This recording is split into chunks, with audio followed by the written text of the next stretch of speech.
I had a friend who was a philosophy professor at a university, and a student in his philosophy class turned in a paper to him in which he argued for moral relativism, that there are no moral values, no moral duties, everything is relative and so forth.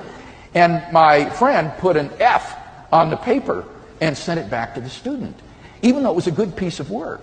And the student came into his office angry and said, "How can you give me this F? This was a good piece of research. How can you do that?" And the professor looked at it and he said, well, it was handed in a blue folder.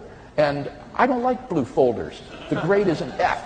And the student said, "But that's not fair. You can't do that." And the professor said, "It's not what? Isn't this the paper that argued that there is no such thing as fairness and moral rightness and wrongness?" And all of a sudden the student got the point. And at that point the professor changed the grade to an A and turned it back into the student. I think the student learned more through that experience than he did through writing the paper.